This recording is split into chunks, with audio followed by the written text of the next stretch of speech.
నాగరాణి అంలిక కథ కొనసాగింపు.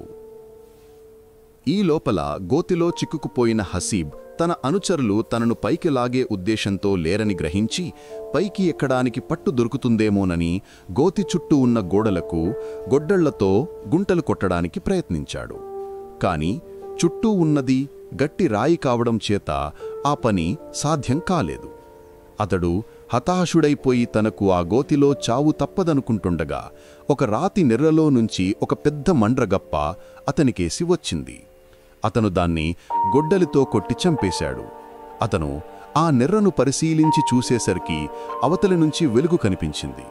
అతను ఆ నెర్రలో గొడ్డలి దూర్చి బలంగా పైకి విరిచేసరికి రాతి తలుపు పైకి లేవనారంభించింది. అతను ఆ రాతి తలుపును పైకి ఎత్తి సంకోచించకుండా దూరి అవతలికి చేరాడు. అతను ఇప్పుడు చేరినది భూగర్భంలో ఉన్న స్వరంగం. అతను దాని వెంబడి ఒక గంటసేపు నడిచిన మీదట ఒక పెద్ద ఇనుప తలుపు గల ద్వారము, దానికి వేసియున్న వెండి తాళము మరియు బంగారపు తాళపు చెవి కనిపించాయి. ఆ తలుపులు తెరిచి అతను ఆరుబయటికి వచ్చాడు. అక్కడ ఒక పక్క పచ్చల కొండ ఉన్నది. దాని దిగువన ఒక కోనేరు ఉన్నది. కోనేరు గట్టున ఒక బంగారు సింహాసనం ఉన్నది. దానిలో రత్నాలు దగదగా మెరుస్తున్నాయి. దాని చుట్టూ 12,000 ఆసనాలున్నాయి. అవి బంగారంతోనూ వెండితోనూ స్ఫటికంతోనూ పచ్చలతోనూ దంతాలతోనూ చందనపు కర్రలతోనూ చేసినవి. అతను వెళ్ళి సింహాసనంలో కూర్చుని కోనేరు అందము, పచ్చలకొండ అందము తిలకించసాగాడు. కొద్దిసేపటికి అతనికి మేళతాళాలతో సంగీతం వినిపించింది. పచ్చలకొండ పార్శ్వం చుట్టి కొందరు వస్తూ ఉండడం కనిపించింది.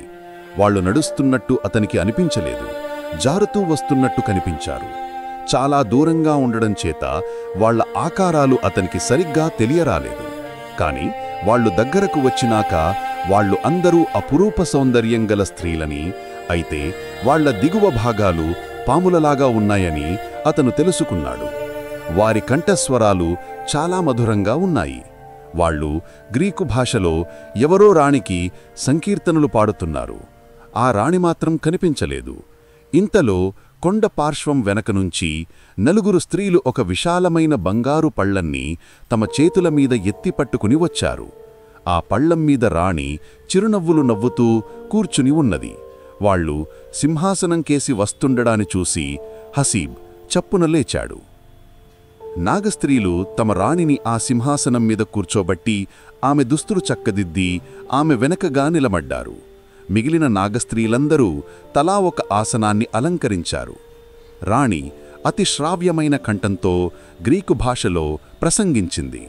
తర్వాత అందరూ కలిసి ఆమెకు స్తోత్రగీతం పాడి తిరిగి తమ ఆసనాలలో కూర్చున్నారు. ఈ తంతు ముగిసినాక రాణి హసీబ్ కేసి చూసి అతన్ని దగ్గరికి రమ్మని సైగ చేసింది.